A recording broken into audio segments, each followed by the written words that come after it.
الحمد لله وكفى وسلام على عباده الذين اصطفى أما بعد فأعوذ بالله من الشيطان الرجيم بسم الله الرحمن الرحيم الرجال قوامون على النساء اللهم صل على محمد وعلى آل محمد كما صليت على إبراهيم وعلى آل إبراهيم إنك حميد مجيد اللهم بارك على محمد وعلى آل محمد كما باركت على إبراهيم وعلى آل إبراهيم إنك حميد مجيد۔ اہل سنت والجماعت سے تعلق رکھنے والے عزیز طلبہ کرام، ہمارا پورا نام اہل سنت والجماعت احناف دیوبند ہے۔ جس عنوان پر ہم نے آج گفتگو کرنی ہے، ہمارے فریق مخالف جو حضرات ہیں وہ ہمارے مقابلے میں دو چیزوں کو بنیاد بناتے ہیں، نمبر 1 قرآن، نمبر 2 حدیث۔ ہم اہل سنت والجماعت پورے دین کو مانتے ہیں، اس لیے جب ہم اپنے دین کو پڑھتے اور پڑھاتے ہیں، اپنی کتب کا مطالعہ کرتے ہیں، تو ہم یہ سمجھتے ہیں کہ ہم پورے دین پر عمل کرنے والے ہیں اور ہمیں عمل ہوتا ہوا نظر آ رہا ہوتا ہے۔ اس لیے ہم قرآن کو بھی مانتے ہیں، احادیث کو بھی مانتے ہیں، اجماع امت اور قیاس شرعی کو بھی مانتے ہیں۔ گویا ہم پورے دین اسلام کو مانتے ہیں، اس لیے ہمارا کوئی بھی عقیدہ اور کوئی بھی مسئلہ ایسا نہیں ہے جس کی ہمارے پاس کوئی دلیل موجود نہ ہو۔ ہم اپنے عقائد میں سے کسی بھی عقیدے کو بیان کریں اس کی دلیل موجود ہوتی ہے، اپنے مسائل میں سے کسی مسئلے کو بیان کریں تو اس کی دلیل بھی موجود ہوتی ہے۔ دین اسلام کے اندر ایمان کے بعد سب سے اہم عبادت نماز ہے۔ ہمارے ہاں نماز کے لیے مسلمانوں کو دعوت بھی دی جاتی ہے، نماز کے لیے ترغیب بھی دی جاتی ہے، اور الحمدللہ ہم نماز کا اہتمام بھی کرتے ہیں۔ ہمارے مد مقابل جو فریق مخالف ہے، ان کا کام یہ ہے لوگوں کے دلوں میں وسوسے ڈالنا۔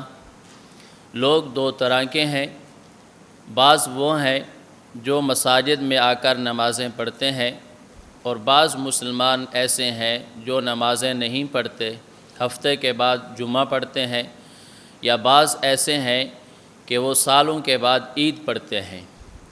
تو ان لوگوں کا کام یہ ہوتا ہے کہ یہ نمازیوں کو چھوڑتے نہیں اور بے نمازیوں کو چھیڑتے نہیں، یعنی جو بے نمازی ہیں انہیں دعوت نہیں دیتے، جو نماز پڑھتے ہیں مساجد کا رخ کرتے ہیں یہ ان کے پیچھے پڑ جاتے ہیں، ان کو چھوڑتے نہیں۔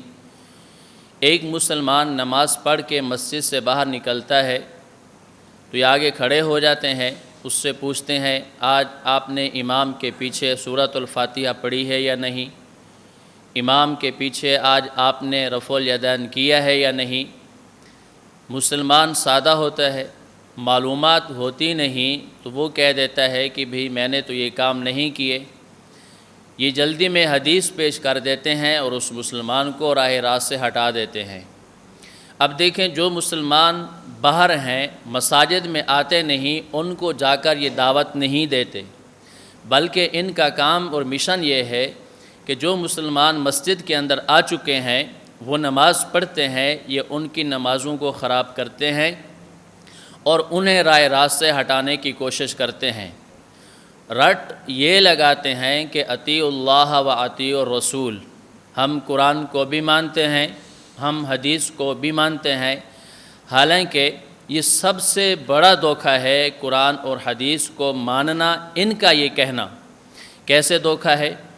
آپ دیکھیں، ان کے ہاں مذہب نہیں ہوتا، ہمارے ہاں مذہب ہے، ہمارے ہاں مسلک ہے، ہمارے ہاں منہج ہے۔ ان کے ہاں مذہب نہیں ہوتا، یہ ڈائریکٹ بات کرتے ہیں قرآن اور حدیث کی۔ ان کے مسلک کے مطابق قرآن کریم کی کوئی آیت موجود نہیں ہوتی، ان کے مسلک کے مطابق احادیث میں سے کوئی حدیث نہیں ہوتی، لیکن یہ نعرہ لگاتے ہیں اطیعوا اللہ و اطیعوا الرسول۔ جب ہم جائزہ لیتے ہیں تو قرآن کریم کی وہ آیات جو متشابہات میں سے ہیں، انہوں نے ان آیات کو لیا ہوا ہے۔ احادیث میں سے وہ احادیث جو متعارضات ہیں، دوسری احادیث سے بظاہر ٹکرا رہی ہوتی ہیں، تو یہ ان حدیثوں کو لیتے ہیں۔ اب آپ دیکھیں، قرآن کریم میں سے ان کی قسمت میں متشابہات آئی اور احادیث میں سے ان کی قسمت میں متعارضات آئی۔ یہی وجہ ہے کہ ان کا مذہب نہیں بنا۔ انہوں نے چونکہ ایک مشن اپنایا ہوا ہے، وہ مشن یہ ہے کہ احناف کی مخالفت کرنی ہے۔ اس فرقے کی جو نشو و نما ہوئی، اس کی جو بنیاد رکھی گئی، اس کا بنیادی مقصد بھی یہی تھا کہ احناف کی مخالفت کرنی ہے۔ آپ عقائد کے اندر دیکھ لیں، مسائل کے اندر دیکھ لیں، ہر عقیدے کے اندر، ہر مسئلے کے اندر یہ ہم سے اختلاف کرتے ہیں۔ اس کا مطلب یہ ہے کہ ان کا جو دین ہے یہ دین اسلام نہیں ہے، بلکہ ان لوگوں نے یہ فتنہ اپنایا ہوا ہے اور یہ فتنہ برپا کرنے چاہتے ہیں۔ اس کی مثالیں موجود ہیں، حوالے آگے آئیں گے۔ حتیٰ کہ ان کے مولوی نواب صدیق حسن خان نے ایک کتاب لکھی، کشف الالتباس، اس کے اندر یہ صراحتاً لکھ دیا کہ چاروں ائمہ کے مقلدین ہی اہل سنت والجماعت میں ہیں، یعنی اہل سنت والجماعت کو ان چاروں ائمہ کے جو مقلدین ہیں اس کے اندر منحصر کر دیا۔ اب آپ دیکھ لیں، یہ چاروں ائمہ میں سے کسی امام کی نہیں مانتے۔ ہم کہتے ہیں کہ صحابہ کرام رضوان اللہ علیہم اجمعین ہے۔ ایک فرقہ وہ ہے جو صحابہ کو نہیں مانتا، اور ایک فرقہ وہ ہے جو صحابہ کی نہیں مانتا۔ تو یہ لوگ ایسے ہیں جو صحابہ کرام کی نہیں مانتے۔ تو آج ہم نے جس عنوان پر گفتگو کرنی ہے وہ عنوان یہ ہے کہ مرد اور عورت کے طریقہ نماز میں فرق ہے۔ مرد اور عورت کے طریقہ نماز میں فرق ہے۔ ویسے اگر ہم دین اسلام کو دیکھیں تو بہت سارے احکامات کے اندر مرد اور عورت ہمیں مختلف نظر آتے ہیں۔ دونوں کے احکامات کے اندر بھی اختلاف ہے۔ اختلاف سے مراد یعنی دونوں کے احکامات طریقہ کار مختلف ہے۔ ایسے ہی نماز کے اندر بھی کچھ چیزوں کے اندر اختلاف ہے۔ مرد کا طریقہ کار اور ہوتا ہے اور عورت کا طریقہ کار اور ہوتا ہے۔ یہ اس میں نعرہ لگاتے ہیں کہ مرد اور عورت کے طریقہ نماز میں سلام سے لے کر تکبیر تحریمہ سے لے کر سلام تک کسی قسم کا کوئی فرق نہیں ہے۔ جس طرح مرد کا طریقہ ہے نماز ادا کرنے کا، وہی طریقہ عورت کا ہے، عورت بھی ایسے ہی ان کی نماز ادا کرتی ہے۔ جبکہ بہت سارے احکامات کے اندر ایسا ہے کہ مرد عورت سے مختلف ہے، ان کے احکام کے طریقے کے اندر اختلاف ہے، دونوں کا طریقہ الگ الگ بیان کیا گیا ہے۔ عبادات کی دو قسمیں ہیں، نمبر 1 عبادات مالیہ، نمبر 2 عبادات بدنیہ۔ عبادات بدنیہ کے اندر نماز ہے، روزہ ہے اور حج ہے۔ حج من وجہ مالی عبادت بھی ہے، من وجہ بدنی عبادت بھی ہے۔ نمبر 2 عبادات مالیہ۔ عبادات مالیہ کے اندر زکوٰۃ ہے، عبادات مالیہ کے اندر صدقۃ الفطر ہے، عبادات مالیہ کے اندر قربانی ہے۔ یہ دو قسم کی عبادات ہیں۔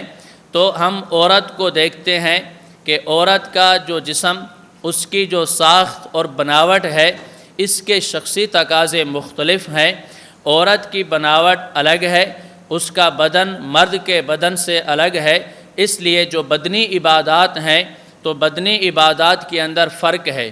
نمبر 2 عورت اور مرد کا جو مال ہے، مال کے اندر کوئی فرق نہیں ہے، اس لیے جو مالی عبادات ہیں ان میں فرق بھی نہیں ہے۔ اب دیکھ لیں حج ہے، حج کے لیے جس طرح نصاب کا ہونا، استطاعت کا ہونا عورت کے لیے ہے، اسی استطاعت کا ہونا مرد کے لیے بھی ہے۔ زکوٰۃ ہے، زکوٰۃ کا جو نصاب مرد کے لیے ہے وہی نصاب عورت کے لیے ہے۔ صدقۃ الفطر ہے، قربانی ہے، دونوں کا نصاب ایک ہے، اس لیے کہ مرد اور عورت کا جو مال ہے اس میں فرق نہیں ہے، جبکہ جو بدنی عبادات ہیں وہ بدن نہیں کرنی ہے تو بدن کے اندر فرق ہے۔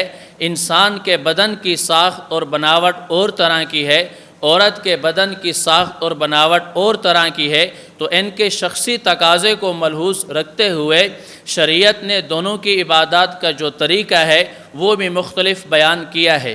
اب ہم عبادات کی طرف آتے ہیں۔ پہلے روزے کو لے لیتے ہیں۔ روزہ ایک عبادت ہے۔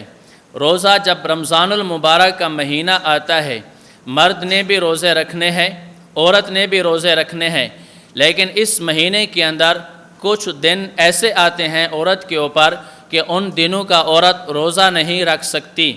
مرد کے لیے کیا حکم ہے کہ مرد نے پورے رمضان کے روزے رکھنے ہیں، مرد کے اوپر اس طرح کے کوئی حالات آتے نہیں ہیں۔ تو اس سے یہ پتہ چلا ہے کہ روزہ بدنی عبادت ہے، تو دونوں کے اندر کیا ہے بھئی، فرق ہے۔ نمبر 2، عورت کے اوپر اگر حاملہ عورت ہے، اگر بچے کی ولادت ہو جائے تو حیض اور نفاس ان دونوں وجوہات کی بنا پر عورت روزہ چھوڑ دیتی ہے، عورت روزہ نہیں رکھتی، لیکن مرد پھر بھی روزہ ہر حال میں رکھتا ہے۔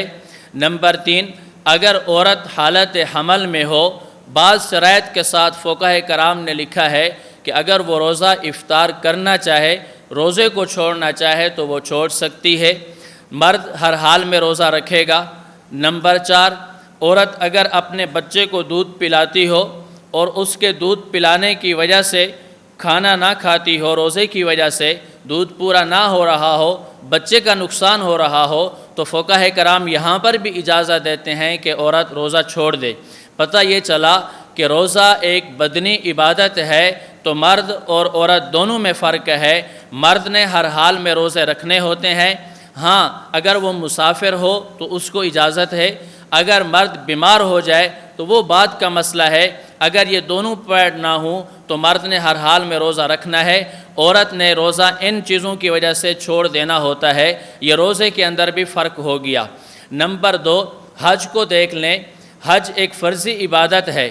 حج کی ایک حیثیت مال والی ہے اور ایک حیثیت اس کی بدن والی ہے۔ مالی حیثیت یہ ہے کہ جس طرح استطاعت کا ہونا مرد کے لیے لازم ہے، ایسے ہی عورت کے لیے بھی لازم ہے کہ عورت کے پاس بھی استطاعت ہو، آنے جانے کے اخراجات پورے ہوں، ویزا لے سکتی ہو، ٹکٹ مل سکتی ہو وغیرہ ذالکہ۔ تو دیکھیں مال کے اندر فرق نہیں ہے، تو اس وجہ سے ان کی مالی عبادات میں بھی فرق نہیں ہے، دونوں کے بارے میں استطاعت کا لفظ کہا گیا ہے۔ اب مال ادا ہو گیا، آگے جو افعال اور اعمال کرنے ہیں وہ سارے بدنی اعمال ہوتے ہیں، تو مرد اور عورت کے بدن میں فرق ہے، تو اب ان کی مالی عبادات میں بھی فرق ہے۔ نمبر 1، جب حج کے لیے جاتے ہیں تو تلبیہ با آواز بلند مرد کہتا ہے، عورت با آواز بلند تلبیہ نہیں کہتی۔ نمبر 2، مرد نے احرام باندھنا ہے، سلے ہوئے کپڑے نہیں پہن سکتا، عورت نے ہر حال میں سلے ہوئے کپڑے پہننے ہیں۔ نمبر 3، مرد اپنے سر کو ننگا رکھے گا، عورت اپنے سر کو ننگا نہیں رکھ سکتی۔ نمبر 4، بیت اللہ کا طواف کرنا ہے، پہلے 3 چکروں میں مرد نے رمل کرنا ہے، یعنی اکڑ کر تھوڑا دوڑ کر چلنا ہے کندھے ہلا ہلا کر، عورت نے رمل نہیں کرنا، یا اپنی حیت اور حالت پر طواف کرے گی۔ نمبر 5، جب صفا مروہ پر سعی کرتے ہیں تو درمیان میں میلین اخضرین 2 گرین پٹیاں آتی ہیں، وہاں لائٹیں لگی ہوئی ہیں، اس جگہ پر مردوں کے لیے حکم یہ ہے کہ مرد یہاں پر دوڑتے ہیں، عورتیں اپنی حالت پر چلتے ہیں۔ اگر ہم اس کی بنیاد کی طرف چلے جائیں، حضرت حاجرہ علیہ السلام نے یہاں پر حضرت اسماعیل علیہ السلام کے لیے پانی تلاش کرنے کے لیے دوڑ لگئی تھی۔ یہ عمل اس عورت کا ہے، لیکن اللہ رب العزت نے اس عمل کو مردوں کے لیے بنایا ہے، عورتوں کے لیے نہیں بنایا۔ اس تمام احکامات کی جو بنیادی وجہ ہے وہ یہ ہے کہ عورت کا معنی ہے پردہ، عورت نے پردہ کرنا ہے، بعض احکامات کے اندر اگر وہ مرد کی طرح ہو جائے گی تو اس کا پردہ صحیح معنوں میں نہیں آئے گا، جیسا کہ آگے دلائل کے اندر آ رہا ہے۔ فقہاء کرام نے صراحت کے ساتھ یہ بات لکھی ہے کہ اس مسئلے کے اندر، اس حکم کے اندر عورت کا مرد سے فرق کیوں ہے؟ اس کی وجہ یہ ہے کہ اس حالت میں عورت کا پردہ زیادہ ہوتا ہے۔ اب میلین اخضرین کے درمیان میں مردوں نے دوڑ لگانی ہے، عورتیں یہاں پر نہیں دوڑیں گی۔ آگے جب قربانی کر لیتے ہیں تو مرد نے حلق یا قصر کروانا ہے، عورت حلق یا قصر نہیں کر سکتی۔ تو ان احکامات سے پتہ یہ چلا کہ مرد اور عورت کی جو بدنی عبادات ہیں ان کے درمیان میں فرق ہے۔ اسی طریقے سے شریعت کے بہت سارے احکامات اور موجود ہیں جہاں پر مرد اور عورت کے درمیان میں فرق ہے۔ اگر آپ یہ احکامات گنتے جائیں تو یہ 60-70 سے اوپر احکامات چلے جائیں گے جہاں پر مرد اور عورت کے درمیان میں فرق ہے۔ اب ہم آتے ہیں نکاح کی طرف۔ نکاح ایک عبادت ہے، مرد اور نکاح کا طریقہ ایک جیسا ہے، لیکن جب نکاح ہو جاتا ہے، نکاح کے بعد طلاق مرد دیتا ہے، عورت طلاق نہیں دے سکتی۔ طلاق کے بعد مرد نے عدت گزارنی ہوتی ہے، عورت نے عدت گزارنی ہوتی ہے، مرد پر عدت نہیں آتی۔ نمبر 4، مختلف مسائل ہم دیکھتے ہیں کہ نبی مرد بن سکتا ہے، عورت نبی نہیں بن سکتی۔ خلیفہ اور امام مرد بن سکتا ہے، عورت نہیں بن سکتی۔ اگر جہاد کے اندر عورت چلی بھی جائے تو مال غنیمت سے جو حصہ ملتا ہے وہ مرد کو ملتا ہے، عورت کو نہیں ملتا۔ تو اس طرح کے بہت سارے احکامات ہیں جن سے پتہ یہ چلتا ہے کہ مرد اور عورت کے درمیان میں فرق ہے۔ اب ہم نماز کی طرف آتے ہیں جو ایمان کے بعد سب سے اہم عبادت ہے۔ ہم کہتے ہیں جس طرح دیگر احکامات کے اندر مرد اور عورت کے درمیان میں فرق ہے، تو ایسے ہی اس عبادت جو نماز ہے اس کے طریقہ کار کے اندر بھی فرق ہے، دونوں کا طریقہ الگ الگ ہے۔ بدن کو دیکھ لیں، عورت کا بدن کی بناوٹ اور طرح کی ہے، مرد کے بدن کی بناوٹ اور طرح کی ہے۔ جب ان کی بناوٹ مختلف ہے تو اس سے پتہ یہ چلتا ہے کہ ان کی عبادات کے اندر بھی فرق ہے، اسی طرح نماز کے اندر بھی فرق آئے گا۔ اب کچھ مسائل میں آپ کے سامنے بیان کرتا ہوں۔ یہ مسائل وہ ہیں جس کو فریق مخالف بھی مانتا ہے، ان مسائل کے اندر وہ بھی فرق کرتا ہے۔ میں نے شروع میں ایک بات کی ہے کہ ان کا جو مشن ہے وہ صرف اور صرف احناف کی مخالفت کرنا ہے۔ یہ قرآن کا رٹ لگائیں گے، حدیث کا رٹ لگائیں گے، نہ قرآن ان کا ساتھ دیتا ہے نہ احادیث سے پیغمبر ان کا ساتھ دیتی ہیں۔ قرآن کریم کی آیات متشابہات ان کے حصے میں آئی ہیں اور احادیث میں سے متعارضات ان کے حصے میں آئی ہیں۔ اب آپ دیکھ لیں، عورت کے لیے گھر میں نماز ادا کرنا پسندیدہ ہے، ہم بھی یہی کہتے ہیں، فریق مخالف بھی یہی کہتا ہے۔ عورت کہاں نماز ادا کرے گی؟ بھی گھر کے اندر۔ اور مرد کے لیے گھر میں نہیں، مسجد میں جا کر جماعت کے ساتھ نماز پڑھنا یہ 25 درجے زیادہ فضیلت رکھتا ہے۔ اس لیے ہم کہتے ہیں کہ مرد کہاں جائیں گے؟ مسجد کے اندر جائیں گے، عورتیں گھروں میں نماز پڑھیں گی۔ نمبر 2، عورتوں کے لیے جماعت نہیں ہے، عورتیں تنہا نماز پڑھتی ہیں، مردوں نے جماعت کے ساتھ نماز پڑھنی ہے۔ یہ فرق ایسا ہے جس کو وہ بھی مانتے ہیں اور ہم بھی مانتے ہیں۔ نمبر 3، اگر عورت کو جماعت کرانی پڑ جائے، عورتوں کی جماعت کرانی پڑ جائے تو عورت مرد کی طرح آگے صف میں کھڑی نہیں ہوتی، بلکہ عورتوں کا طریقہ یہ ہوتا ہے جو عورتوں کی صف بنی ہوئی ہوتی ہے اسی صف کے درمیان میں وہ کھڑی ہوتی ہے، ہمارے مردوں کے امام کی طرح وہ آگے کھڑی نہیں ہوتی۔ اس کو وہ بھی مانتے ہیں، ہم بھی مانتے ہیں۔ نمبر 5، اگر عورت اتفاقاً مسجد کی طرف آ جائے، نماز میں شریک ہونا چاہے تو وہ صفوں کے بالکل آخر میں کھڑی ہوگی، اور مرد جب آئے گا تو وہ جہاں صف چل رہی ہوگی اسی صف میں کھڑا ہوگا۔ نمبر 6، اگر عورت اس حال میں پہنچتی ہے، اتفاقاً آ جائے، اگلی صف کے اندر جگہ موجود ہو تو یہ عورت اگلی صف میں نہیں، اس نے بلکہ پچھلی صف میں کھڑا ہونا ہوتا ہے، اور مرد کی یہ ہے کہ جب اگلی صف میں جگہ موجود ہو تو وہ اسی صف میں کھڑا ہوتا ہے، پیچھے کھڑا نہیں ہوتا۔ نمبر 7، عورت ننگے سر نماز پڑھنا اس کے لیے جائز نہیں، اس کو وہ بھی مانتے ہیں، ہم بھی مانتے ہیں، جبکہ مرد کے لیے ہم کہتے ہیں کہ سر پر ٹوپی یا پگڑی باندھ کر وہ نماز پڑھے گا۔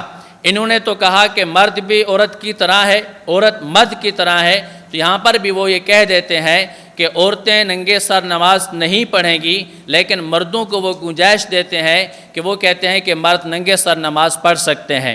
نمبر 8، عورت کے لیے اذان دینا جائز نہیں، وہ بھی کہتے ہیں، ہم بھی کہتے ہیں۔ عورت کے لیے اقامت کہنا جائز نہیں، اس کو وہ بھی مانتے ہیں، ہم بھی مانتے ہیں۔ نمبر 9، عورت عیدین اور جمعے کا خطبہ نہیں دے سکتی، ان مسائل کو وہ بھی مانتے ہیں، ہم بھی مانتے ہیں۔ نمبر 10، عورت بغیر شوہر کی اجازت کے مسجد میں نہیں جا سکتی، اس مسئلے کو وہ بھی مانتے ہیں، ہم بھی مانتے ہیں۔ تو یہ اتفاقی مسائل ہیں جہاں پر وہ بھی مرد اور عورت کے درمیان میں فرق کرتے ہیں، ہم بھی ان دونوں کے درمیان میں فرق کرتے ہیں۔ تو اب ان تمام احکامات سے پتہ یہ چلا کہ مرد اور عورت کی بناوٹ چونکہ الگ الگ ہے، اس لیے اللہ رب العزت نے جو احکامات دیے ہیں ان کے طریقہ کار بھی دونوں کا مختلف رکھا ہے۔ مالی عبادت کے اندر چونکہ مال میں فرق نہیں، عبادت ایک جیسی ہے، بدن کا فرق ہے، تو بدنی عبادات کے درمیان دونوں کے اندر فرق ہے۔ جب یہ نماز اور نماز سے پہلے کے کچھ مسائل کے اندر فرق وہ بھی مانتے ہیں، اب ہم کہتے ہیں بھئی نماز کے اندر موٹے موٹے 5 فرق اور ہیں جن کے اندر ہم مرد اور عورت کا طریقہ الگ بیان کرتے ہیں، اور وہ ان 5 احکامات کے اندر مرد اور عورت کا ایک ہی طریقہ بیان کرتے ہیں۔ اب وہ 5 مسائل کون سے ہیں آپ ذرا ذہن میں رکھ لیں۔ نمبر 1، ہاتھ اٹھانے کا طریقہ کیا ہے؟ ہم کہتے ہیں مرد کا طریقہ اور ہے، عورت کا طریقہ اور ہے۔ نمبر 2، ہاتھ باندھنے کہاں پر ہیں؟ ہم ان دونوں کے درمیان میں فرق کرتے ہیں۔ عورت نے کہاں پر رکھنے ہیں بھئی؟ سینے پر رکھنے ہیں، مرد نے ناف کے نیچے رکھنے ہیں۔ نمبر 3، رکوع کی کیفیت کیا ہے، حیت کیا ہے؟ ہم مرد اور عورت دونوں کے درمیان میں فرق کرتے ہیں۔ نمبر 3، سجدے کی کیفیت کیا ہے، سجدہ کس طرح کرنا ہے؟ ہم مرد اور عورت دونوں میں فرق کرتے ہیں۔ نمبر 5، نماز کے اندر قعدے کے اندر بیٹھنا کس طرح ہے؟ یہ 5 موٹے موٹے مسائل ہیں، ہم ان 5 کے اندر بھی دیگر مسائل کی طرح ہم فرق کرتے ہیں۔ ہم کہتے ہیں کہ دیکھو نماز بھی ایک بدنی عبادت ہے، جس طرح دیگر بدنی احکامات کے اندر فرق ہے، بعض وہ مسائل ہیں جن میں فرق کو آپ بھی مانتے ہو اور ہم بھی مانتے ہیں۔ تو ان 5 مسائل کے اندر 5 چیزوں کے اندر بھی فرق کو مان لو، لیکن وہ یہاں پر فرق کو نہیں مانتے، وہ ایک ہی نعرہ لگاتے ہیں بھی تکبیر تحریمہ سے لے کر سلام تک مرد اور عورت نے ایک ہی طرح کی نماز پڑھنی ہے، دونوں کے طریقے میں کوئی فرق نہیں ہے۔ اب میں اس پر تھوڑی سی بات کرتا چلا جاؤں۔ نمبر 1، مرد اور عورت کے طریقہ ہاتھ اٹھانے میں فرق ہے۔ ہمارا اہل سنت والجماعت کا موقف یہ ہے کہ مرد نے ہاتھ کیسے اٹھانے ہیں۔ مرد کے ہاتھ اٹھانے کا طریقہ یہ ہے، پہلے آپ یہ سمجھ لیں کہ ہاتھ کے اندر یہ 3 چیزیں آ رہی ہیں۔ نمبر 1، انگلیوں کے کنارے سرے۔ نمبر 2، انگوٹھا۔ نمبر 3، یہ ہاتھ کا گٹا، جس کو پہنچا بھی کہتے ہیں اور اس کو کلئی بھی کہہ دیتے ہیں۔ یہ 3 چیزیں آ رہی ہیں۔ انسان کا جو بدن ہے اس میں بھی 3 چیزیں آ رہی ہیں۔ کان کا اوپر والا حصہ، نمبر 2 کان کی لو، نمبر 3 کندھا۔ یہ 3 چیزیں آتی ہیں۔ ہاتھ میں بھی 3 چیزیں ہیں۔ ہم اہل سنت والجماعت کہتے ہیں ہاتھ اٹھانے کا طریقہ یہ ہے، ہاتھوں کے انگلیوں کا جو سرہ ہے، اوپر والا حصہ، یہ کانوں کے اوپر والے حصے کے برابر ہو جائے، انگوٹھے کانوں کے لو کے برابر ہو جائیں، اور یہ جو گٹا ہے یہ کندھوں کے برابر ہو جائے۔ یہ ہم 3 باتیں کیوں کرتے ہیں؟ اس لیے ہمارا احناف کا جو مذہب ہے، ہماری فقہ حنفی ہے۔ فقہ حنفی الحمدللہ ہمارے امام اعظم ابو حنیفہ رحمۃ اللہ علیہ نے ہمیں جو فقہ دی ہے، یہ فقہ قرآن اور سنت کے بالکل موافق ہے۔ اس کا کوئی مسئلہ ایسا نہیں جو قرآن سے متصادم ہو، اس کا کوئی ایسا مسئلہ نہیں جو سنت کے ساتھ متصادم ہو۔ اب یہ 3 باتیں ہم کیوں کہتے ہیں؟ اس لیے کہتے ہیں کہ نبی اکرم صلی اللہ علیہ وسلم سے جو احادیث ہم تک پہنچتی ہیں ان احادیث کے اندر ہاتھ اٹھانے کی 3 باتیں آتی ہیں۔ ایک روایت میں یہ ہے کہ کانوں کے اوپر والے حصے تک ہاتھ اٹھائے جائیں، دوسری روایت میں یہ ہے کان کی لو تک ہاتھوں کو اٹھایا جائے، نمبر 3 کندھوں کے برابر ہاتھ اٹھایا جائے۔ ہمارے امام اعظم ابو حنیفہ رحمۃ اللہ علیہ نے ان تینوں احادیث کے درمیان میں تطبیق ایسے دی کہ ہاتھ بھی اٹھائے جائیں اور تینوں احادیث پر عمل بھی ہو جائے۔ تو اس لیے ہم کہتے ہیں ہاتھ ایسے اٹھانے ہیں، یہ جو انگوٹھوں کے سرے ہیں یہ آپ نے کانوں کی لو کے برابر رکھنے ہیں۔ جب یہ یہاں آئیں گے تو آپ کے ہاتھ کی انگلیاں کانوں کے اوپر والے حصے کے برابر ہو جائیں گی، یہ ہاتھ کا گٹا کندھوں کے برابر ہو جائے گا۔ جب اس طرح آپ ہاتھ اٹھائیں گے تو تینوں حدیثوں پر عمل ہو جائے گا۔ اس لیے ہم کہتے ہیں کہ فقہ حنفی ایک واحد فقہ ہے کہ تمام احادیث پر عمل کرنے کی ہم کوشش کرتے ہیں، ہم کسی حدیث کو چھوڑتے نہیں ہیں۔ اب آپ ذرا دلائل کی طرف آ جائیں۔ دلائل آپ کی فائل میں لکھے ہوئے ہیں، حوالے کے ساتھ لکھے ہوئے ہیں اور ان پر اعراب اور ترجمہ بھی لگا ہوا ہے، آپ تھوڑا سا ملاحظہ فرما لیں۔ دعویٰ یہ کیا ہے کہ ہاتھوں کے اٹھانے کا طریقہ یہ ہے کہ ہاتھوں کے دونوں انگوٹھے کانوں کی لو کے برابر رکھنے ہیں، انگلیاں کانوں کے اوپر والے حصے کے برابر ہو جائیں گی اور ہاتھوں کے گٹے یہ کندھوں کے برابر ہو جائیں گے۔ اب اس پر 3 قسم کی دلیلیں آ رہی ہیں۔ نمبر 1، پہلی دلیل دیکھیں، صحیح مسلم جلد 1 صفحہ 186 پر موجود ہے۔ حضرت مالک بن حویرث رضی اللہ تعالی عنہ کی روایت ہے، وہ فرماتے ہیں ان رسول اللہ صلی اللہ علیہ وسلم اذا کبر رفع یدیہ حتی یحاذی بہما اذنیہ۔ یہاں پر اس حدیث پاک کے اندر ہے کہ آپ صلی اللہ علیہ وسلم نے جب نماز شروع کی آپ نے اپنے ہاتھوں کو اٹھایا تو کانوں کے اوپر والے حصے تک اٹھایا۔ نمبر 2، دوسری دلیل دیکھیں، سنن نسائی جلد 1 صفحہ 141 پر حضرت وائل بن حجر رضی اللہ تعالی عنہ کی روایت ہے انہ رأى النبی صلی اللہ علیہ وسلم اذا افتتح الصلاة رفع یدیہ حتی تکاد ابہامہ تحاذی شحمۃ اذنیہ۔ اس روایت کے اندر کانوں کے لو کے برابر ہاتھ اٹھانے کا ذکر آ رہا ہے۔ نمبر 3، صحیح بخاری جلد 1 صفحہ 114، صحیح ابن خزیمہ جلد 1 صفحہ 298 پر حضرت ابو حمید ساعدی رضی اللہ تعالیٰ عنہ کی روایت ہے، فرماتے ہیں انا کنت احفظکم لصلاۃ رسول اللہ صلی اللہ علیہ وسلم رأیتہ اذا کبر جعل یدیہ حذو منکبیہ۔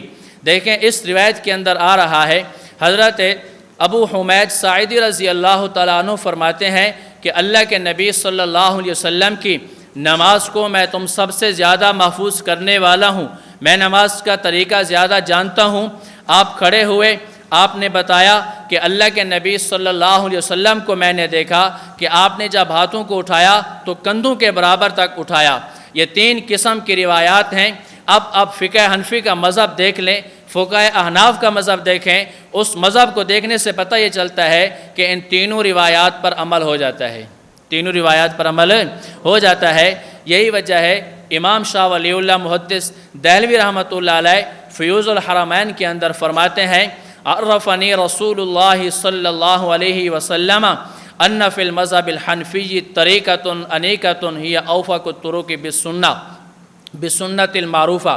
حضرت امام شاہ ولی اللہ محدث دہلوی رحمۃ اللہ علیہ فرماتے ہیں کہ مبشرات کے ذریعے اللہ کے نبی صلی اللہ علیہ وسلم نے مجھے یہ بات فرمائی ہے کہ فقہ حنفی ایک ایسا مذہب ہے جو قرآن اور سنت کے بالکل موافق ہے۔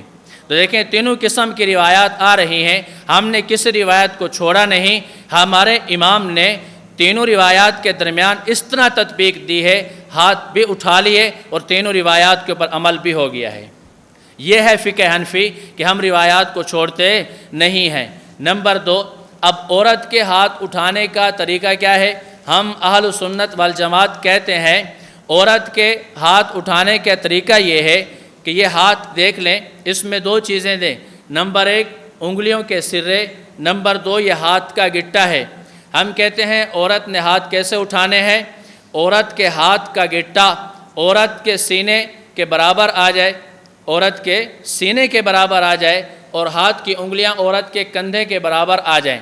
یہ ہمارا فقہ حنفی کا مذہب ہے۔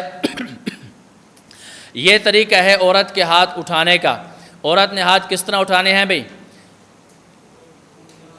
ہاتھ کی انگلیوں کے سرے کہاں تک آئیں؟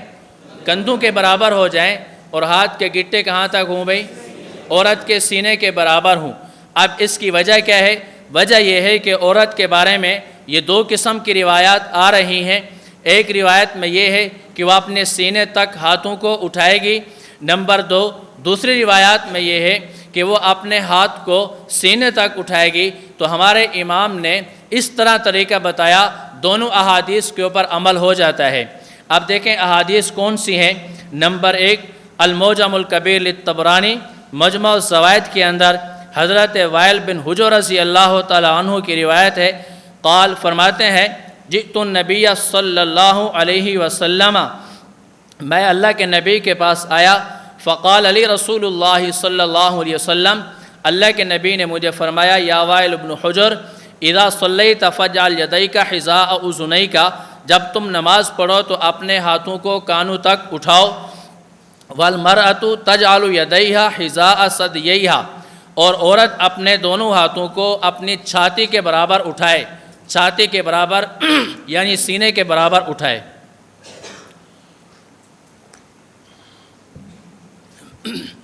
یہ پہلی روایت ہے، کہاں تک عورت نے ہاتھ اٹھانے ہیں بھئی؟ سینے کے برابر ہاتھ اٹھانے ہیں۔ نمبر دو،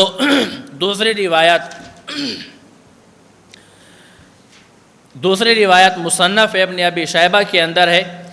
جلیل القدر تابعی حضرت عطا بن ابی رماح رحمۃ اللہ علیہ سے، سمیت عطاء سئل عن المرأۃ، حضرت عطا بن ابی رماح رحمۃ اللہ علیہ سے پوچھا گیا، کیف ترفع یدیہا فی الصلاۃ، کہ عورت نماز میں ہاتھ کیسے اٹھائے؟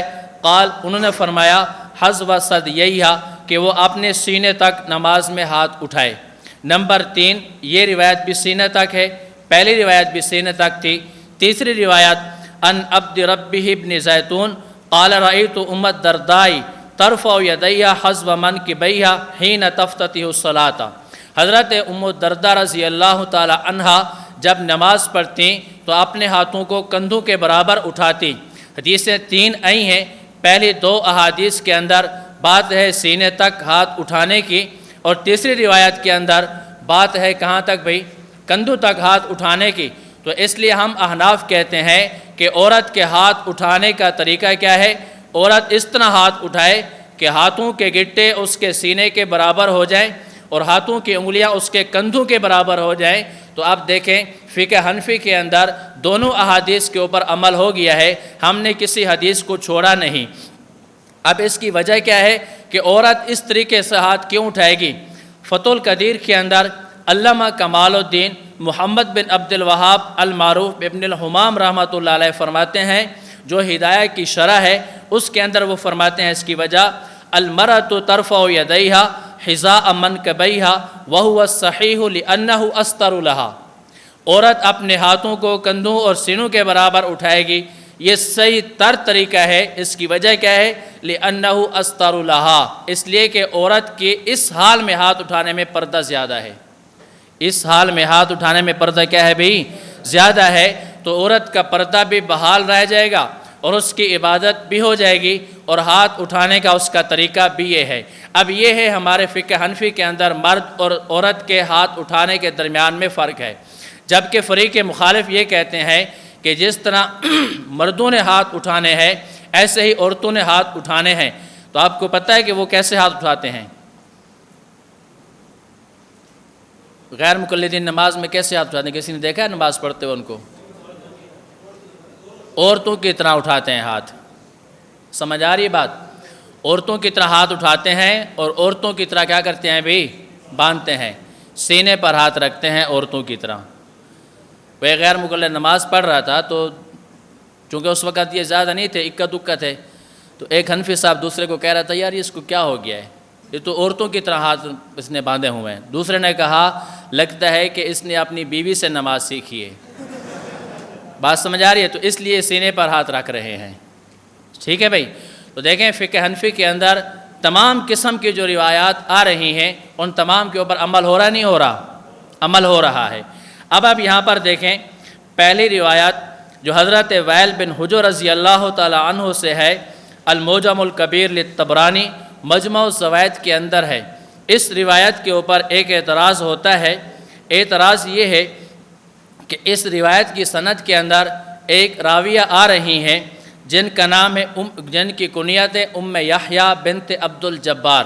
اعتراض یہ ہے کہ یحییٰ بنت عبد الجبار یہ مجہول ہیں، اس کے نام کا پتہ نہیں ہے۔ پھر کیوں مجہول ہیں؟ کہتے ہیں مجمع الزوائد کے اندر علامہ حیثمی رحمۃ اللہ علیہ فرماتے ہیں وَلَمْ أَعْرِفْهَا کہ میں اس عورت کو جس کی کنیت یحییٰ ہے میں اس کو نہیں جانتا۔ تو لہٰذا اس سے پتہ یہ چلا کہ بھئی یہ عورت مجہول ہے، تو لہٰذا سند کے اندر جہالت آ رہی ہے، اور جس سند کے اندر جہالت ہو، سند مجہول ہو، وہ روایت قابل حجت نہیں رہتی۔ اس کا جواب یہ ہے، پہلا جواب یہ ہے بھی علامہ حیثمی رحمۃ اللہ علیہ کا یہ فرمانا وَلَمْ أَعْرِفْهَا کہ میں اس کو نہیں جانتا، علامہ حیثمی کے نہ جاننے سے یہ لازم تھوڑی آتا ہے کہ وہ عورت کیا ہے بھئی مجہول ہے۔ اس کی مثال ایسے ہے، آپ میں سے ایک طالب علم پوچھتا ہے آج بعد المغرب بیان کس کا ہوگا؟ آپ کو بتایا گیا کہ فلاں استاد صاحب کا ہوگا، وہ کہتا ہے میں تو اس کو نہیں جانتا، میں تو اس کو نہیں جانتا۔ بھئی آپ کے نہ جاننے سے وہ مجہول تھوڑی ہو رہے ہیں، وہ آپ کو علم نہیں ہے۔ بھی ہو سکتا ہے علامہ حیثمی رحمۃ اللہ علیہ تک ان کا نام نہ پہنچا ہو، تو وہ اپنے علم کی بنیاد پر فرما رہے ہیں وَلَمْ أَعْرِفْهَا میں اس کو نہیں جانتا۔ ہم کہتے ہیں کہ یہ جہالت نہیں ہے، ان کا نام بھی معلوم ہے، ان کے حالات بھی معلوم ہیں۔ آپ تاریخ دمشق اٹھا کر دیکھ لیں، باب وائل بن حجر بن سعد کے تحت یحییٰ کا نام موجود ہے، ان کا نام کبشہ لکھا ہوا ہے۔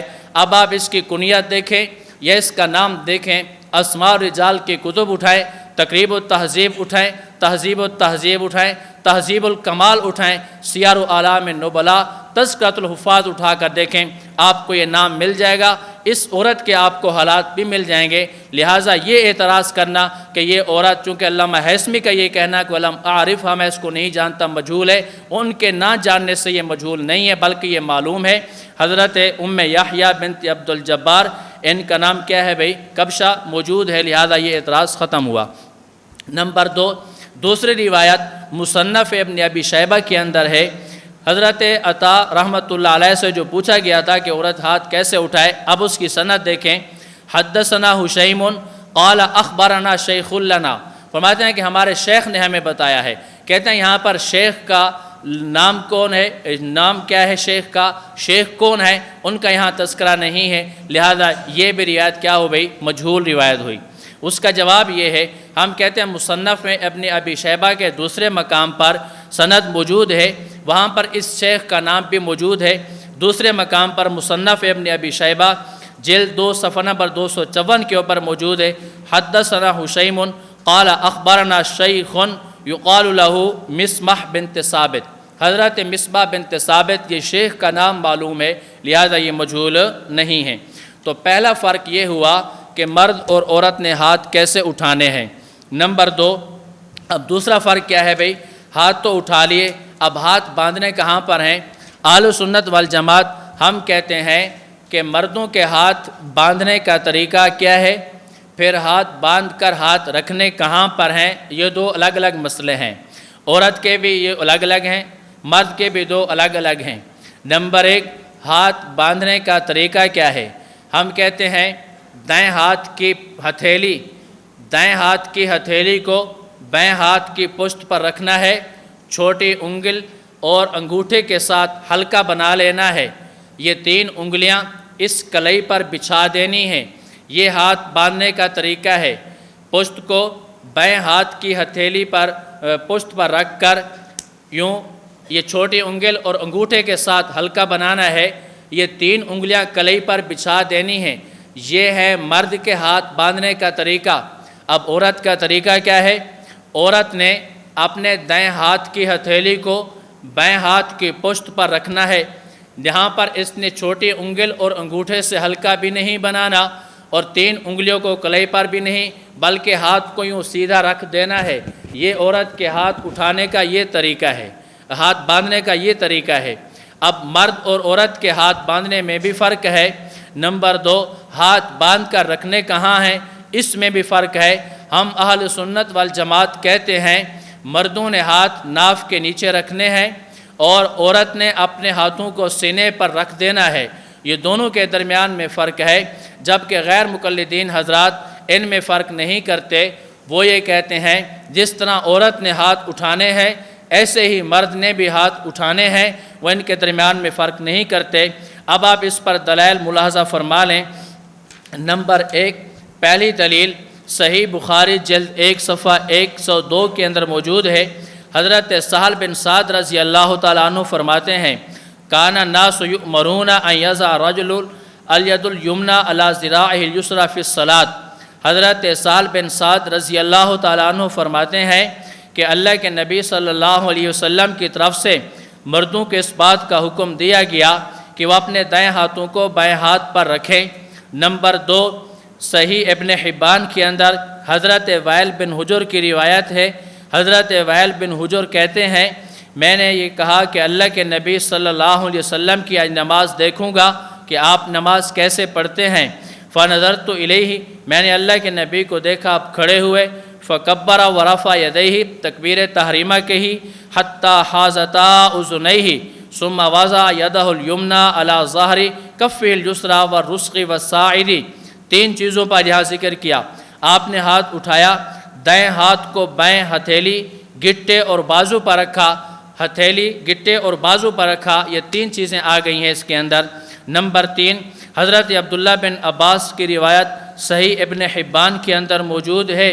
اللہ کے نبی فرماتے ہیں ان معشر الانبیاء امرنا ان نؤخر سحورنا ونؤجل فطرنا وان نمسک بایماننا علی شمائلنا فی صلاتنا۔ یہ تیسرا جملہ ہمارا مستدل ہے۔ اللہ کے نبی فرماتے ہیں ہم انبیاء علیہم السلام کی جماعت ہیں، ہم سحری کو مؤخر کرتے ہیں، افطار جلدی کرتے ہیں، اور ہمیں اس بات کا حکم دیا گیا ہے کہ دائیں ہاتھ سے ہم اپنے بائیں ہاتھ کو پکڑیں۔ سحری اور افطاری کی بات بھی اس میں آ رہی ہے۔ سحری کا مؤخر کرنے کا مطلب یہ ہے کہ سحری کا جو آخری وقت ہے، فرض کر لو 4:41 تک ہے، تو یہ جو ہے 4:30 پر سحری شروع کرتے اور 40:39 تک سحری ختم کر دیتے تھے، یہ اس کا مطلب ہے۔ افطاری جلدی کرنے کا مطلب وہ نہیں ہے جو غیر مقلدین کرتے ہیں کہ سورج کے غروب ہونے سے تھوڑا پہلے وہ افطار کر دیتے ہیں۔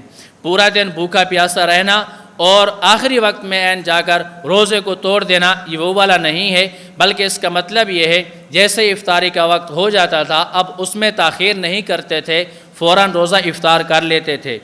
نمبر 4، حضرت وائل بن حجر رضی اللہ تعالیٰ عنہ کی روایت مصنف ابن ابی شیبہ کے اندر موجود ہے۔ کہتے ہیں رأیت النبی صلی اللہ علیہ وسلم وضع یمینہ علی شمالہ فی الصلاۃ تحت السرہ، کہ میں نے اللہ کے نبی کو دیکھا کہ اللہ کے نبی صلی اللہ علیہ وسلم نے اپنے دائیں ہاتھ کو بائیں ہاتھ پر نماز میں رکھا، دائیں ہاتھ کو بائیں ہاتھ پر رکھا اور پھر تحت سرہ ناف کے نیچے ہاتھ باندھے۔ تحت سرہ ناف کے نیچے ہاتھ باندھنے کا مسئلہ آپ نے تفصیل سے پڑھ لیا ہے، تو یہ دیکھیں مردوں کے ہاتھ باندھنے کا یہ طریقہ ان حدیث میں بیان کیا گیا ہے، اور فقہ حنفی کے مطابق ہم ان تمام روایات کو لیتے ہیں، تمام کے اوپر ہمارا عمل ہو رہا ہے۔ اور ہاتھ کہاں باندھنے ہیں بھائی؟ ناف کے نیچے باندھنے ہیں، وہ آپ نے تفصیل کے ساتھ مسئلہ پڑھ لیا ہے۔ نمبر 2، عورت کے بارے میں ہم نے یہ کہا کہ عورت نے ہاتھ کہاں پر باندھنے ہیں بھائی؟ سینے پر باندھنے ہیں۔ اس کے اوپر دلیل ہے وہ اجماع امت ہے۔ اجماع امت ہمارے نزدیک ایک دلیل شرعی ہے، جس طرح قرآن دلیل شرعی ہے، سنت دلیل شرعی ہے، ایسے ہی اجماع امت بھی ایک دلیل شرعی ہے۔ بعض دفعہ ایک مسئلہ ایسا ہوتا ہے جس پر قرآن بھی دلیل ہوتا ہے، سنت بھی دلیل ہوتی ہے اور اجماع امت بھی دلیل ہوتی ہے۔ ان تینوں کی ہمارے ہاں ترتیب تو یہ ہے کہ پہلے قرآن ہے، پھر سنت ہے، پھر اجماع ہے، ہمارے ہاں یہی ترتیب ہے۔ لیکن جب یہ تینوں دلائل آ جاتے ہیں تو ان تینوں دلائل کے اندر جو سب سے مضبوط اور قوی دلیل ہوتی ہے وہ اجماع امت ہے۔ وہ کون سی دلیل ہے بھائی؟ اجماع امت ہے۔ ترتیب وہی ہے، پہلے قرآن، پھر سنت، پھر اجماع اور پھر قیاس ہوتا ہے۔ لیکن جب یہ 3 دلائل آ جاتے ہیں کسی مسئلے عقیدے پر، اس وقت اجماع امت یہ سب سے قوی اور مضبوط ترین دلیل ہوتی ہے۔ وجہ علامہ ظفر احمد عثمانی رحمۃ اللہ علیہ قواعد فی علوم الحدیث کے اندر فرماتے ہیں اس کی وجہ یہ ہے کہ جب کسی مسئلے پر کسی عقیدے پر اجماع ہو جاتا ہے تو اب اس کے اندر ناسخ اور منسوخ نہیں ہو سکتا، اجماع کے اندر منسوخیت اور تنسیخ نہیں ہو سکتی، جبکہ کتاب اللہ کے اندر اور سنت کے اندر تنسیخ کا، اس کے منسوخ ہونے کا احتمال موجود ہوتا ہے۔ اس بنیاد پر وہ فرماتے ہیں کہ اجماع امت جو ہے یہ طاقت میں ان دونوں سے کیا ہوتی ہے بھی زیادہ ہوتی ہے، غلط فہمی نہ ہو جائے۔ ترتیب وہی ہے کہ پہلے قرآن کا درجہ ہے، پھر سنت کا اور پھر اجماع کا ہے۔ جب یہ تینوں آ جائیں تو یہ طاقت میں ان سے کیا ہوتا ہے بھی بڑھ جاتا ہے۔ اب عورت نے ہاتھوں کو کہاں رکھنا ہے؟ سینے پر رکھنا ہے، تو اس کی دلیل اجماع امت ہے۔ نمبر 1، علامہ امام ابو القاسم ابراہیم محمد القاری الحنفی سمرقندی کنز الدقائق کی شرح مستخلص الحقائق میں فرماتے ہیں والمرأۃ تضع یدیہا علی صدرہا بالاتفاق، یعنی امت کا اجماع ہے کہ عورت نے اپنے ہاتھوں کو کہاں پر رکھنا ہے بھئی؟ سینے پر رکھنا ہے۔ نمبر 2، علامہ ملا علی قاری فتح باب العنایہ کے اندر فرماتے ہیں والمرأۃ تضع یدیہا علی صدرہا اتفاقا، آگے وجہ بتاتے ہیں لأن مبنى حالہا علی الستر، عورت نے اپنے ہاتھوں کو سینے پر رکھنا ہے، اس کی وجہ یہ ہے کہ اس حال میں اس کا پردہ زیادہ ہوتا ہے۔ اب آپ دیکھ لیں، مرد نے یہاں پر اوپر تک ہاتھوں کو لے جانا ہے، ہاتھوں کو کانوں کے برابر اٹھانا ہے، تو اس سے مرد کو کوئی فرق نہیں پڑے گا۔ اگر عورت بھی کانوں کے برابر ہاتھ اٹھائے گی تو اس کا پردہ صحیح معنی میں نہیں ہوگا۔ نمبر 2، مرد ہاتھ ناف کے نیچے باندھے گا، عورت نے سینے پر کیوں رکھنے ہیں؟ اس لیے کہ سینے پر ہاتھ رکھنے سے اس کا پردہ ہو جاتا ہے، اس کا کیا ہو جاتا ہے بھی؟ پردہ ہو جاتا ہے۔ تو فقہاء کرام بار بار یہی بات فرما رہے ہیں لأن مبنى حالہا علی الستر، اس لیے کہ اس کی جو دار و مدار و بنیاد ہے وہ پردے پر ہے، اس لیے عورت اپنے ہاتھوں کو کہاں رکھے گی بھئی؟ سینے پر رکھے گی۔ نمبر 3، علامہ عبدالحی لکھنوی رحمۃ اللہ علیہ السیایہ کے اندر فرماتے ہیں وَأَمَّا فِي حَقِّ النِّسَاءِ فَاتَّفَقُوا عَلَىٰ أَنَّ السُّنَّةَ لَهُنَّ وَضْعُ الْيَدَيْنِ عَلَى الصَّدْرِ لِأَنَّهَا مَا أَسْتَرُ لَهَا، عورت کی بات اتفاق ہے کہ اس نے اپنے ہاتھوں کو سینے پر رکھنا ہے، اس کی وجہ یہ ہے لِأَنَّهَا مَا أَسْتَرُ لَهَا، اس لیے کہ اس حال میں عورت کا پردہ کیا ہوتا ہے بھی؟ زیادہ ہوتا ہے۔ یہ دو فرق آپ کے سامنے آ گئے، ہم ان کے درمیان میں فرق کرتے ہیں۔ نمبر 1، ہاتھ اٹھانے کا طریقہ کیا ہے اور ہاتھ باندھ کر رکھنے کہاں پر ہیں۔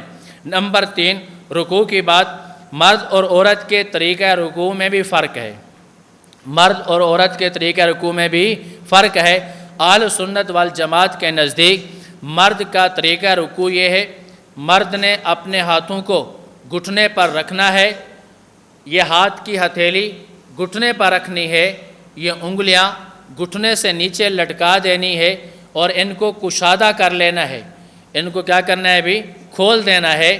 یہ ہے ہاتھ رکھنے کا طریقہ۔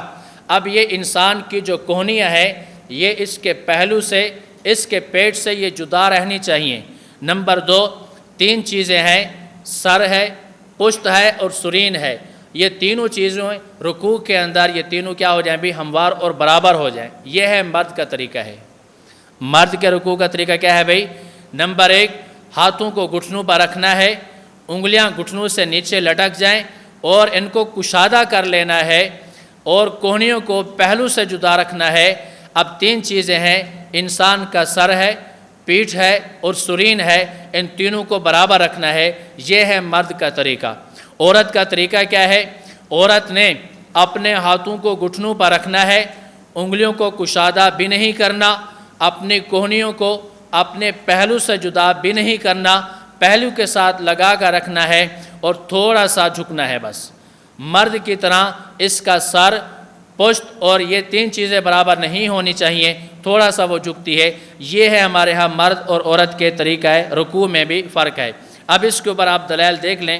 نمبر 1، پہلی دلیل سنن ابی داود کے اندر موجود ہے، حضرت ابو مسعود عقبہ بن عمر الانصاری رضی اللہ تعالیٰ عنہ کے پاس حضرت سالم براد فرماتے ہیں ہم حضرت ابو مسعود عقبہ بن عمر انصاری کے پاس آئے، ہم نے عرض کیا کہ اللہ کے نبی صلی اللہ علیہ وسلم کی ہمیں نماز کا طریقہ بتائیں، تو حضرت ابو مسعود کھڑے ہوئے، فکبرا، تکبیر کہی، فلما رکع، جب رکوع کیا، وضع یدیہ علی رکبتیہ، تو اپنے ہاتھوں کو گھٹنوں پر رکھا، یعنی انہیں مضبوطی سے پکڑا، وجعل اصابعہ اسفل من ذالک، ہاتھ کی انگلیاں گھٹنوں سے نیچے لٹکا دی، وجافا بین مرفقیہ، اور کوہنیاں پہلو سے جدا کر دی، کوہنیاں پہلو سے کیا کر دی بھائی؟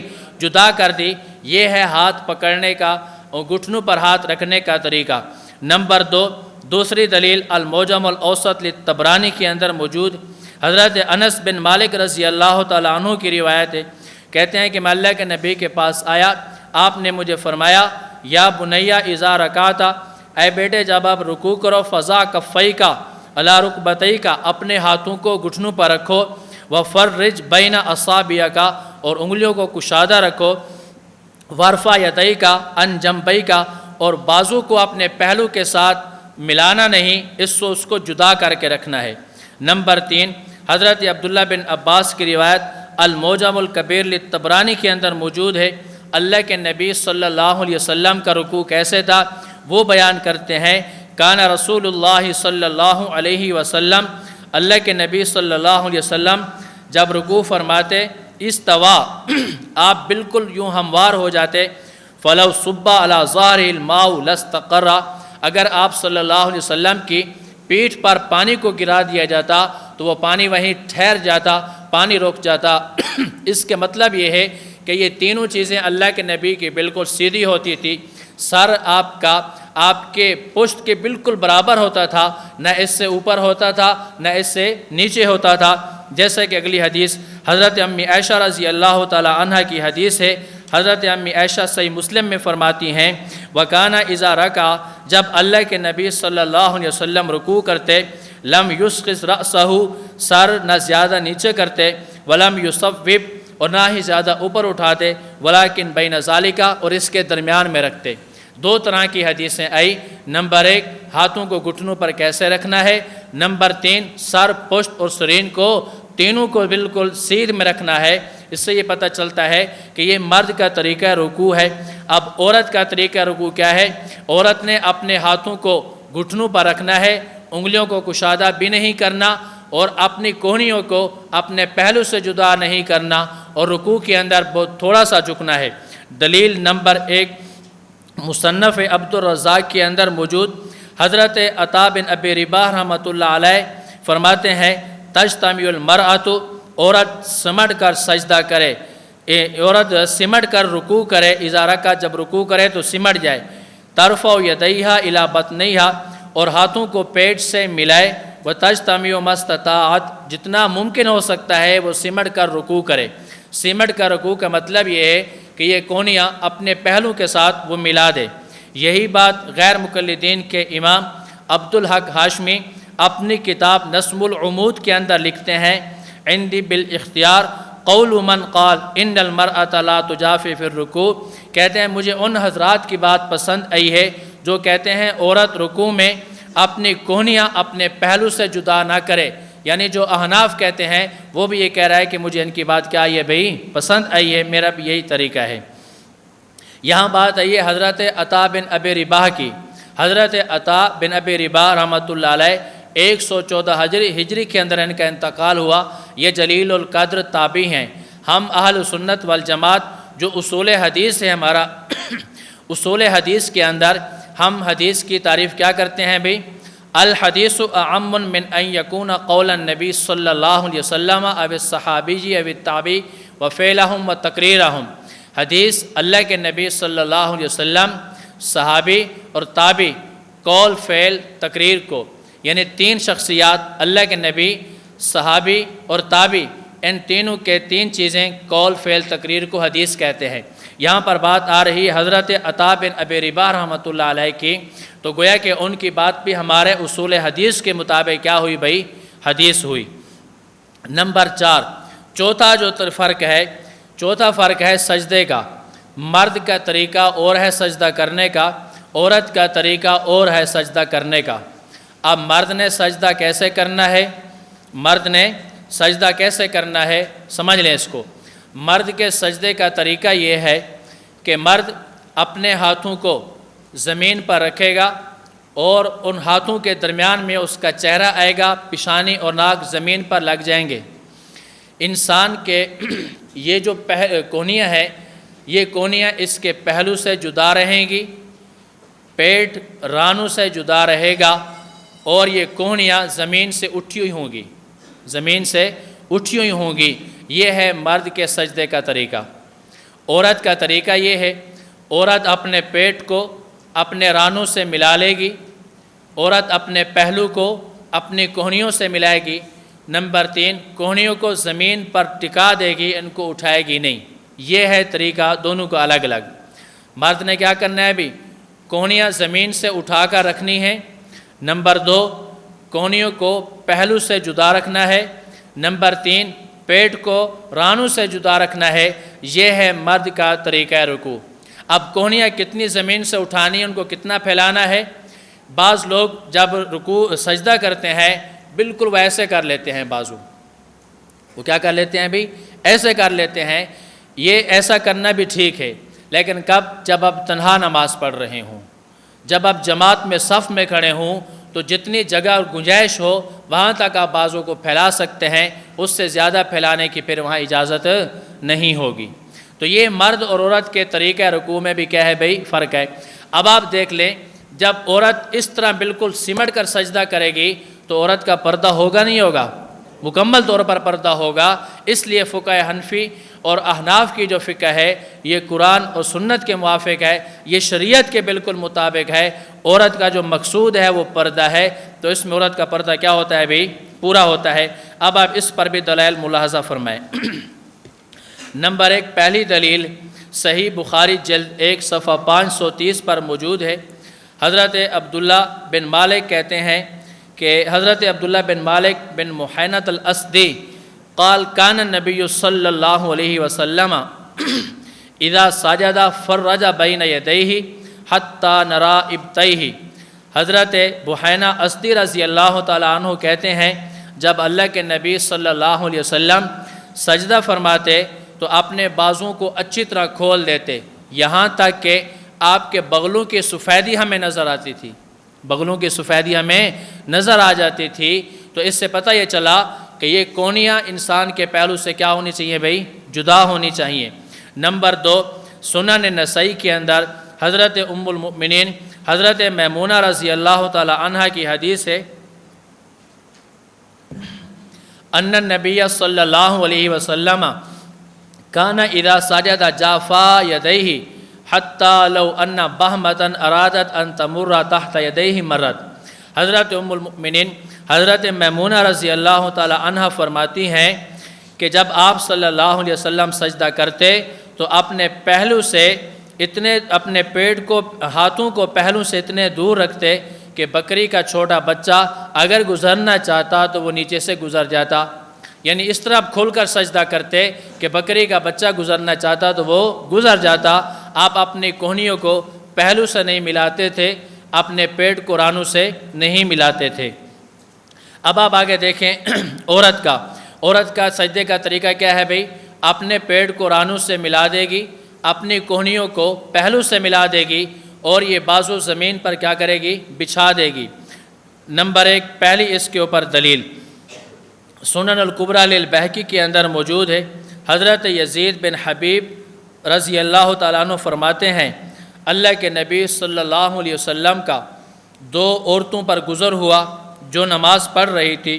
آپ نے ان کو حکم دیتے ہوئے فرمایا اذا سجدتما فضما بعض اللحم الی الارض، جب تم سجدہ کرو تو اپنے بعض حصے کو زمین سے لگا لو۔ کیوں؟ وجہ کیا ہے؟ فإن المرأة لیست فی ذالک کالرجل، اس لیے کہ اس سجدہ کرنے میں عورت مرد کی طرح نہیں ہے کہ جس طرح مرد کھل کر سجدہ کرتا ہے، عورت نے ایسا نہیں کرنا، بلکہ عورت نے سمٹ کر سجدہ کرنا ہے۔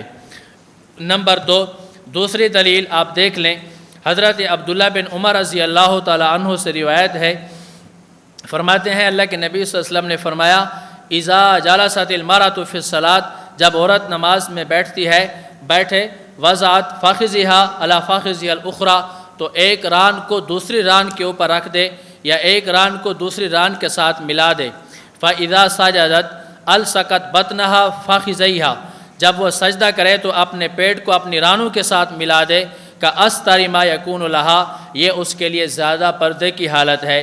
آگے وجہ بتائی، فإن اللہ ینظر الیہا، اللہ تعالیٰ اس کی طرف دیکھتے ہیں، ویقول، اور فرماتے ہیں، یا ملائکتی، اے میرے فرشتو، اشہدکم، گواہ بن جاؤ، انی قد غفرت لہا، میں نے اس عورت کو معاف کر دیا ہے۔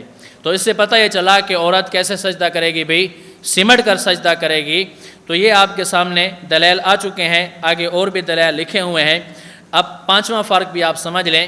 پانچواں فرق ہے قعدے کے اندر مرد اور عورت نے بیٹھنا کس طرح ہے۔ مرد اور عورت نے بیٹھنا کس طرح ہے۔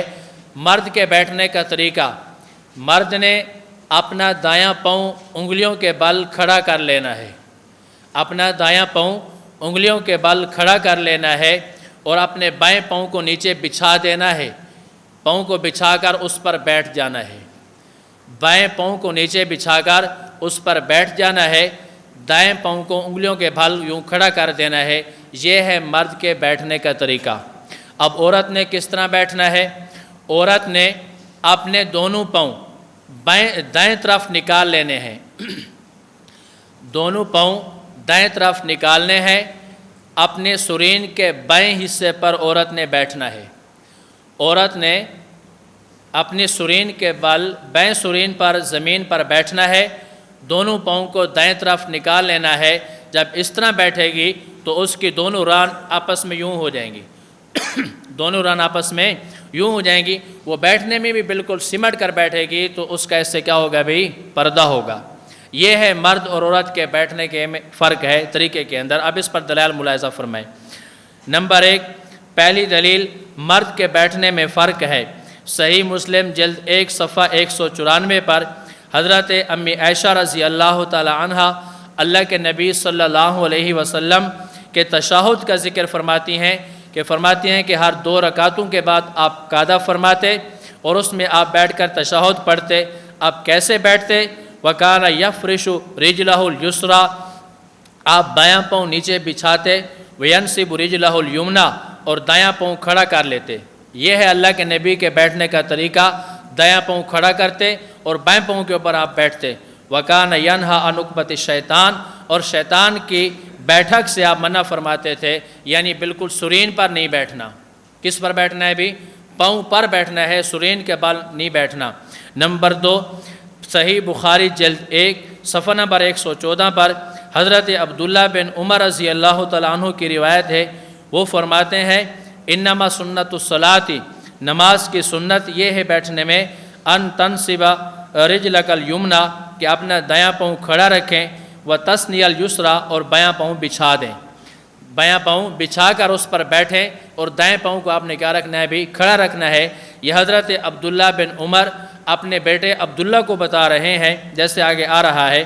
اب آپ دیکھیں عورت کے بارے میں ہم نے کہا اس کا طریقہ یہ ہے سجدے کا، کہ عورت نے بیٹھنے کا طریقہ یہ ہے، عورت کیسے بیٹھے گی؟ اپنے دونوں پاؤں دائیں طرف نکالے گی اور اپنی بائیں سرین پر بیٹھے گی تاکہ اس کے ران آپس میں یوں مل جائیں، اس کا پردہ ہو جائے۔ دلیل نمبر 1، السنن الکبریٰ للبہقی کے اندر دلیل موجود ہے، جیسے کہ پہلے بھی یہ دلیل آ چکی ہے۔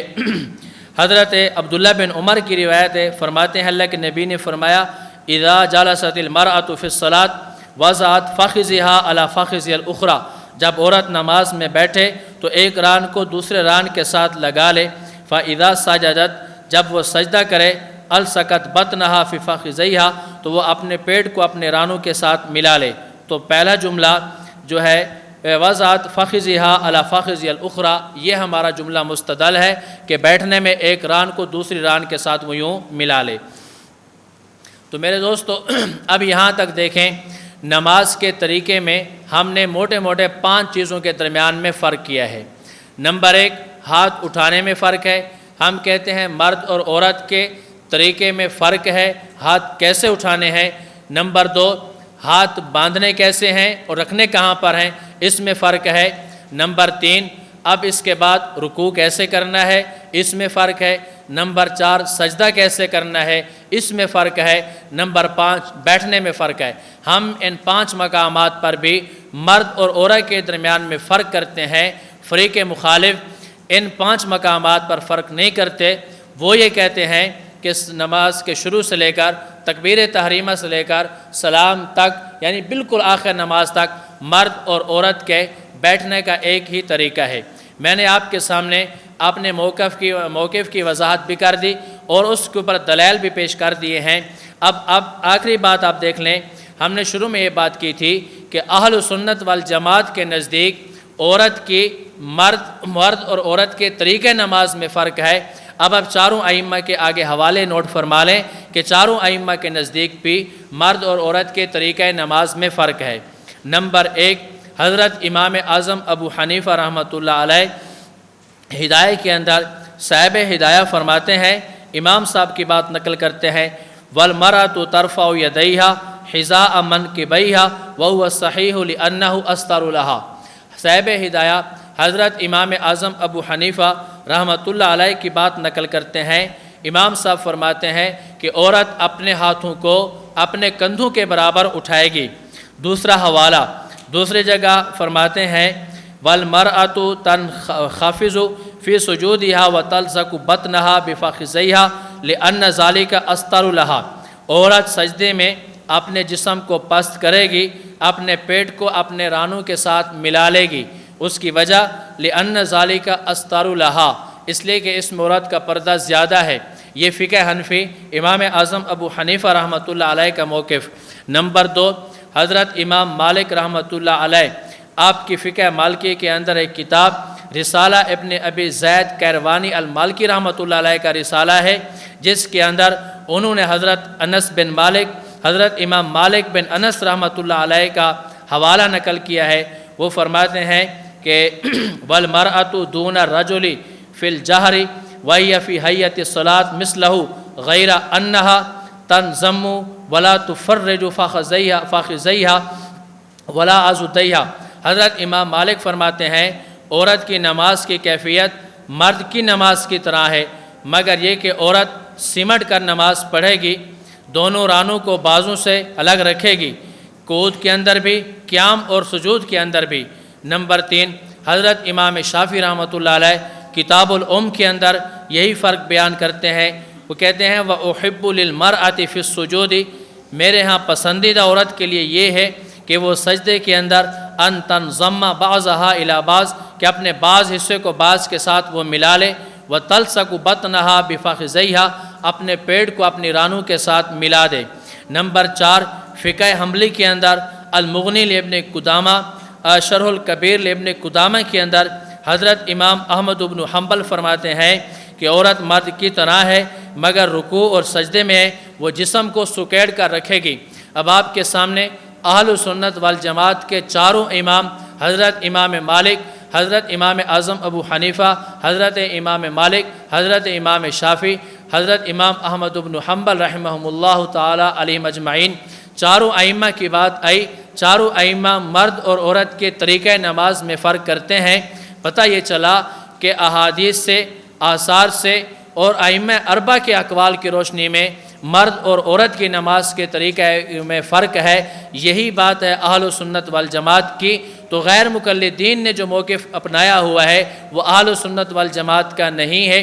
میں نے شروع میں جو بات کی تھی کہ انہوں نے دین کا نام لیتے ہیں، قرآن اور سنت کی رٹ لگاتے ہیں، لیکن ان کے پاس نہ قرآن ہے اور نہ ہی سنت ہے۔ ان کے پاس قرآن کریم میں سے صرف وہ آیات جو متشابہات ہیں وہ ان کو ملی ہیں، اور احادیث کے اندر وہ احادیث جو متعارضات میں سے ہیں وہ ان کو ملی ہیں۔ حقیقت میں پورے کا پورا دین ان کے پاس نہیں ہے، قرآن ان کے پاس نہیں، سنت اس کے پاس نہیں ہے، محض یہ فتنہ لگاتے ہیں، فتنہ پھیلانے کے لیے لوگوں کو گمراہ کرتے ہیں، احناف کی مخالفت کرتے ہیں۔ تو میں نے آپ کے سامنے دلائل کی روشنی میں مرد اور عورت کے طریقہ نماز میں 5 چیزوں کے درمیان میں فرق کو واضح کر دیا ہے۔ احادیث بھی آئی ہیں، آثار بھی آئے ہیں، ائمہ اربعہ کے اقوال بھی آئے ہیں۔ یہی بات ہے اہل سنت والجماعت کی۔ اب اس کے بعد اگلی نشست کے اندر ہم دیکھتے ہیں کہ غیر مقلدین کن دلائل کی بنیاد پر مرد اور عورت کے طریقہ نماز میں فرق نہیں کرتے، دونوں کا وہ طریقہ ایک رکھتے ہیں۔ آپ کو اندازہ ہوگا کہ ان کے پاس دلائل ہیں بھی یا نہیں، یہ کس طرح اس کے اندر تعریف کرتے ہیں، اور اپنے موقف کی کس طرح تائید کرتے ہیں۔ اس کے دلائل تو نہیں ہیں، بس ان کو شبہات ہی کہا جا سکتا ہے۔ انشاءاللہ زندگی رہی تو کل آپ کے سامنے یہ دوسری نشست میں بات آئے گی کہ ان کے کون سے دلائل ہیں اور ان کے جوابات کیا ہیں۔ وآخر دعوانا الحمدللہ رب العالمین۔